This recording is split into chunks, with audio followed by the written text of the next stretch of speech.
नमस्कार दर्शक बंधु सत्य शांति मार्गदर्शन यूट्यूब चैनल को आपण माननकु हार्दिक स्वागत।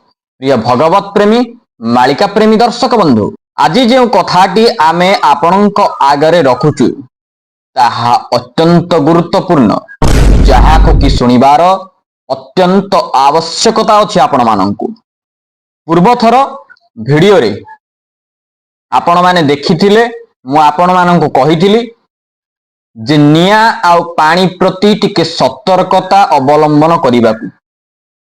एमितिका किछि कांड घटी पारे, अग्निकांड हेउ किंबा जलर किछि सांकेतिक प्रलय मध्य हेइ पारु, किछि ना किछि हबार चांसेस थिला जोटा कि कुहा जायथिला। आपण माने देखंतु न्यूज चैनल माध्यम रे यदि देखिबे तेबे आपण माने जानि परिबे जे आज गोटिए दिन रे केते एक्सीडेंट हेइछि ना नाही। तो एक्सीडेंट पुणी हेला पुणी अकस्मात निया लगी जाउछि। आपण माननकु किछि भविष्यत मालिका ई पुस्तक रे जहा लेखा जायथिला तदनुसार मु आपनकु कहिथिली जे किछि एक्सीडेंट हबार अछि। जे कोन हबार अछि ना बिल्डिंग रे निया लागिबा हेउ, से ट्रेन एक्सीडेंट हेउ किंबा प्लेन स्क्रैच हेउ, बस एक्सीडेंट हेउ किंबा अन्यान्य जो जानवाहन से एक्सीडेंट मध्य हेउ। तो ए प्रकार रो सब जावतीय घटना तीतमान निश्चिंत घटिबो बोली कुहा जायथिला ना नहीं। तो एबे रिसेंट जून मास पूर्व गोटे वीडियो होइतला, से वीडियो रे मध्य कुहा जायथिला जेते बेले जून मास आसीबो सेते बेले शनि देवंकर तीक्ष्ण दृष्टि विनाशकारी दृष्टि निश्चिंत रूप रे मर्त्यमंडल ऊपर पड़िबो। विशेष करी है 15 मास पर्यंत मध्य चालू रहिबो। खाली शनिंकर नुहे मंगलंकर प्रभाव रहिबो, तत्सहित शनिंकर प्रभाव रहिबो, तत्सहित राहुंकर मध्य प्रभाव अवश्य भाव रे रहिबो। आउ आंकर जो प्रभाव रहउछि जदि आपण माने द्रुत गति रे गाड़ी चलाउचंती तो हुअंतु सावधान। कुहा जायथिला शनिदेव जेतेबेले मध्यभाग गोचर रहिबे सेतेबेले कोन हेबो ना पृथ्वी ऊपर निश्चिंत रूप रे प्रभाव पड़िबो। आ या मध्य पडुची आ जो एक्सीडेंट हेउची नानाविध सब घटनातीत मान घटुची। आपण जदि याको हल्का रे नउचंती तो निश्चिंत रूप रे आपण नियंतु, किछ माने कहिबार कथा नै, किंतु प्रकृत सत्य कथा हेउची शनिदेवंकर प्रभाव सेही सकाश हेउची। मने रखितांतु शनिदेव खराब ग्रह नुहंती, से होचंती कर्म फल दाता, कर्मर से होचंती दाता, कर्म फल को से दियंती। यदि आपण सत्कर्म करिथिबे तो आपणक ऊपर कौनसी प्रकार प्रभाव पड़िबो नाही। यदि असत कर्म किछि आपणक द्वारा होइथिबो तो निश्चिंत रूप से तार भयंकर प्रभाव शनिदेव निश्चिंत पकेइबे। एहा होची निराट सत्य कथा, जाकि ध्रुव सत्य। तो ये जो नानाविध एक्सीडेंट मान हेउची आगामी किछि मास पर्यंत निश्चिंत रूप से एमती एक्सीडेंट मान चलिबो मध्य, अन्यान्य विभिन्न प्रकार स्थिति मध्य जटिलता आड़कू गति करिबो। तो दर्शक बंधु ये जो भविष्यत मालिका अछि सेतरे स्पष्ट रूप से लिखा जाय अछि, आपण माने देखि पारुथिबे। ए भविष्यत मालिका रे स्पष्ट रूप से किछि लिखा अछि जे आगको कोन घटित मान सब घटिबो। लिखा आइछि जेबे ध्वजा उड़िबो हो नुआ पाटणार जानिबो निश्चय बेल होइला निकर, जानिथिबा भक्ते देखि होइबे तृपति, जानि थाओ गीते ठिके कहिबे अच्युति, झनक मणिबे दृष्टे अज्ञाने मातिबे, झगड़ा कथा बखाणी भक्तंकु निंदिबे। माने एबे भी कोन हो नै भक्तंकु निंदा करिबे। वर्तमान एमिति किछि समय आसीबो जदि के तिलक टिके मारुची, गळारे तुलसी माळ पकाउची तो ताकू टाइट परा करी कथावार्ता करिवे जे देखो से तिलक मारुची, से तुलसी माळी पकुईची। तो एमतिका भक्त मानंकु नानाविध टाइट परा करिवे जोटा कि महापुरुष हमर श्रेष्ठ तम भाष्य लिखि दैचंती, भविष्यत मालिका रे निश्चिंत रूप से लिखि सारिचंती।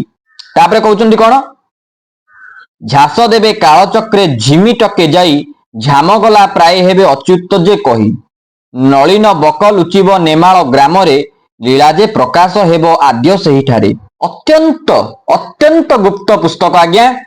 जदि आपण माने जानिबा पई चाहुचंती तो वीडियो शेष पर्यंत अवश्य रुहंतु। तापरे कहउचंती कोन सुनंतु। नाश जीवे दुष्ट लोक हेबे हाणगोଳ लीला देखुथिबे बसी अच्युत पामर। नाश जीवे दुष्ट लोक आ दुष्ट लोक माने हाणगोଳ निश्चिंत होई मरिबे आउ लीला सब देखुथिबे अच्युत पामर। तापरे टाली करी कहूथिबे जेउ लोक माने टळ टळ होइबे कलकी आगमने। माने जहाकु टाइट परा करी कहूथिबे हैला एमती का सब अन्याय अनीतिकर कथावार्ता जो माने अन्य माननकु करूथि भक्त माननकु करूथिबे टळ टळ होइबे कलकी आगमन रे। माने कलकी महाप्रभुंकर तळे आगमन हेबो सेतबेले तांकर पाद तळु माटी निश्चिंत रूप रे खसी जीवो आ से माने सेति की सत्साहस से माननक भीतर रहिबनी जेमिति कि प्रभुंक पाखरे गोटे भक्त ठिया होइथाय। तापरे लेखा जायछि टाकी अछि महामाई खपर पताई टाण भांगी देवी दिन अच्युति कहई। ठक ज्ञान भासुथिबे ठोके साधुजन ठाबन पाइण बणा होइबे से पुण। ठक वृत्ति आचरिण ठुकर खाइबे ठीके कहिले अच्युत ठाब न पाइबे। ठक वृत्ति आचरण सब करुथिबे आउ ठक वृत्ति आचरण करी ठुकर खाइबे माने निश्चिंत रूप रे आपण माने जानि पारुथिबे मु कहिबाकू पड़िबो नाही।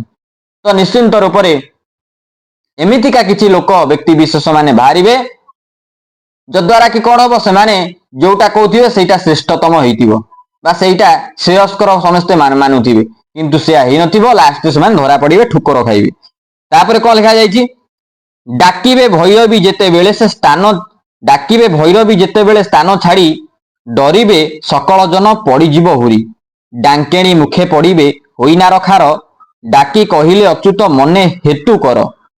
डांकिणी मुखे पड़िबो होइना रखार डाकी कहिले अच्युत मने हेतु कर। एमितिका गोटे प्रकृत जो माने डांकिणी कथा कुआ जायछि ए जो जोगिनी 64 जोगिनी प्रकृत रे कोन माने आविर्भाव हेबे एमाने आविर्भाव हेई साइलेणी। एमिति ना जो एक्सीडेंट मान सब होउची आपण माने देखुचंती बा आपण माने न्यूज चैनल मानकर अनेक प्रकार न्यूज चैनल खोलु खोलु तो खाली एक्सीडेंट आर ठियला तार से ठियला सब होउची केमिति होउची तार तत्वटी को बुझिचंती। प्रकृत सत्य कथा कहबाकू गले जेते बेले 64 जोगिनींकर आगमन होई साइलानी से माने होचंती रक्त पिपासी से माननकु रक्त आवश्यक। तो से माने जो माने सब अछंती मेछ संहार होउची मेछ संहार केमिति होउची एई पटे ही होउची आपण माने बुझिबाकू पड़िबो। तापरे कुआ जाउची ढमपण न रहिबो गोटिए काहारी ढाळे सब नाश जीव बुझ हेतु करी। ए जो ढमपण माने कहि होउनंती सब ए मु एसा मु तेसा ढमपण एवडा सब रहिबो नाही चुरमार हे जीवो। ढाळे सब नाश जीव बुझ हेतु करी क्षणी करी ए सब नाश पाई जीवो। तापरे कहउचंती ढांकी रखिथिबे जने जेबे धन वृत्ति ढाळे सबु जीवनाश कहिले अच्युति। एकाक्षर मंत्र जप जेउ मानंकर आनंदे होइबे लीला देखिबे प्रभुर। नीति सुखे दिन नेबे दुख थिले पाई अच्युत गीत जोड़ई पद्म पादे ध्याई। पद्म पादे होचंती स्वयं नारायण को ध्यान करिकि से कहउचंती जे एई सब कथा जो भविष्यत मालिका आकार रे भविष्य मालिका से लिखिचंती अच्युतानंद महापुरुष एते बड़ महापुरुष आज्ञा तांको वाणी साधु संतंक वाणी सी होचंती उच्च कोटीर महापुरुष साधारण महापुरुष से नुहंती उच्च कोटीर महापुरुष। अच्युतानंद महापुरुष होचंती श्रेष्ठ महापुरुष पुनी उच्च कोटीर महापुरुष आज्ञा जे कि पद्मासन रे बसी द्वादशांगुल भूमि ऊपर से पद्मासन रे बसिथिले एवं फ्यूचर प्रेडिक्शन को लेकिन अनेक प्रकार कथा मध्य कहिचंती जोटा कि आज भी सत्य हेइची होउची होउथिला आगो को मध्य हेबो। यह तिले मात्र माने मिथ्या नाही प्रकृत सत्य ये ध्रुव सत्य। आ किछिटा व्यक्ति विशेष जो माने अछंती तांकर जो ए लेखा जायछि पुस्तक आकार रे जा लेखा जायछि किछिटा सत्य किछिटा मनगड़ा कथा भी मध्य लेखा जाई अछि एटा हमें मानुचु किंतु जो गुडा लेखा जायछि जेतिकि भी पारिचंती जोड़ा लिखिचंती प्रकृत आपण माने देखिबे चकड़ा मोड़ाण गोटा पुस्तक आपण विश्वास करिवेनी सेथरे महापुरुषंकर जेतिकि भक्तंकर ना लिखिबा कथा तो लिखिचंती किंतु निजर नाम बढ़िया पई किछि व्यक्ति विशेष माने कोन करचंती निज ना को मध्य पुरई दैचंती एमितिका भी मध्य अछंती। आपण भाबंतु निज चकड़ा मोड़ाण एबे पूरा निर्भुल आकार रे जहा बाहर की ठीक सेमिति किछि नाही जोटा पुराना सब माने बहुत माने वयस्क व्यक्ति विशेष मानक पाखरे थिला हुए तो सेमानक पाखरु किछि निर्भुल आकार रे बाहरी परिबो किंतु वर्तमान सबु तो आज्ञा भेजाल हो गला माने खाद्य भेजाल है मनीष तो भेजाल हो बाकी तो कोठी रहिला मनीष जोटी भेजाल हो गला आ सब तो से भेजाल करदब पुस्तक मध्य सेमती भेजाल हो गलानी सेही कथा लिखा जाइछि एठी जे 13 जन जेते बेले होई जिवे मेली तेते बेले लागि जीव कली जुग कली 13 जन जेते बेले होई जिवे मेली तेते बेले लागि जीव कली जुग कली 13 जन 13 टोपिया मेली जो कहती से मान जेते बेले एकत्र होइबे जो से मीटिंग टा बसिबो तेते बेले कोन हबो कली जुगर कली आरंभ होई जिवो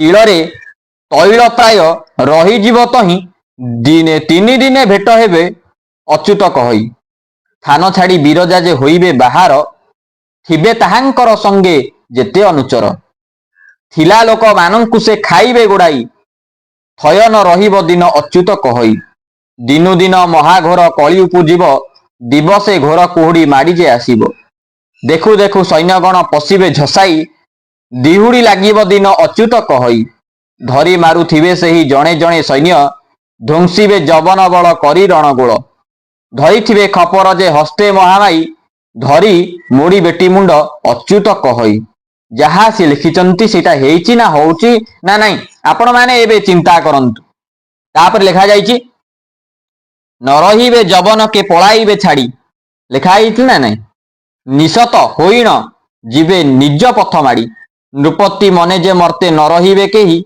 नयने देखिब दिन अच्युत कहई एटा सब बुझी पारुथिबे आपण तो मु आपन को व्याख्याटा अधिका किछि कोन करेबी तो माने ओडिया भाषा रे लिखा जाइछि आउ सेटा को आपण माने अति सरल भाषा रे मध्ये लिखा जाइछि जेमति कि आपण बुझी परिबे तो सेही कथा मु आपन को अधिकाटा कोन बुझेबी सेही कथा लिखा जाइछि एठी पथे एणे रात्र दिवा युद्ध जे लागिब प्रस्तावित कली महाभारत रहिब पृथ्वी भारा भार तेबे होइब उश्वास पुराणे भणिले दिन अच्युत जे दास फणी 32 रे छत्र धरा जे होइब फिटिब प्रजांक कष्ट सुदृष्टि करिब फेड़ी कही देली एहा रखिबु गुपत फुकारी कहिले गीते पामर अच्युत बलराम हेबे राजा कान्हु परिचार बसिब सुधर्मा सभा जाजपुर ठार बीणाबाई नारद जे नाचिबे छामुरे एई कथाटी की देखंतु वेद पढ़ुथिबे ब्रह्मा अच्युत आगरे भूत भविष्य विचार होइब जे तई भल मंद कथा बाछि देवटी बुझाई भक्त वृंद महानंद होइथिबे सुखे भासंती अच्युत हरि बोल सर्वे मुखे मानु मान तेज द्वंद्व कथारे न पड़ मुड़ी खाई बेटी देवी नाही प्रतिकार मात्र सहज कथारे होइण निमग्न श्रीमुखे भासिले दिन अच्युत जे हीन एई सब कथा लिखा जाइछि आउ एई देखंतु जहा मु कहूची बाबू मनरे तू घेन जाग मने हेतु करी पसजा शरण जम जातनाकु सिना समस्ते डरंती जप पंचाक्षर मंत्र कहिले अच्युति राम नाम दुई क्षर भितरे बाहर लक्ष्य करी निरंतर सुमर चित्तर लक्ष्य करी निरंतर सुमर चित्तरे माने राम नाम दुई क्षर भितर बाहरे लक्ष्य करी निरंतर सुमर चित्तरे राम रारे होची अग्नि मोरे होची चंद्र एई जो अग्नि कौन करे ना आपणकर समस्त पाप को भस्मीभूत करिवो चंद्रंकर काम होची आपणकर भस्मीभूत बा दग्ध होइतिबा सेई पापर शरीर को से कौन करिवो शीतलीकरण करिवो बा प्रदान करिवो शीतलीकृत करिवो राम नाम रे आज्ञा प्रचंड शक्ति अंतर्निहित अछि सरस्वती भी मध्य तांक मुखरे वर्णना करि परिबे नाही तो आमे छार मनीष बड़ बड़ केते संत साधु कवि महात्मा माने मध्य नामर वर्णना केही करि पारि नांती तो आमे भी मध्य करि परिबा नाही एते कि जानिबा को पड़िबो जे नाम होची सर्वश्रेष्ठ नाम ठारू बड़ ए संसार रे किछि नाही प्रभुंकर नाम जोठी अछि सेठी सत्य अछि आउ जोठी सत्य अछि सेठी मानविकता अछि आउ जोठी मानविकता अछि सेठी सब किछि अछि तो दर्शक बंधु आपण माननकु एतिकी रिक्वेस्ट आपण माने केवल आउ केवल प्रभुंकर नाम ही नियंतु देखिबे आपण कर्म करि चलंतु आपणकर कर्तव्य कर्म जो सब अछि ताको करंतु तन्मध्यरे मध्य आपण प्रभुंकर सेई परम पावन नाम को स्मरण करंतु देखिबे आपणकर मंगल होई जिवो। तो दर्शक बंधु आज पई बाणी के विराम देबा रहउची। नमस्कार, जय श्री राम।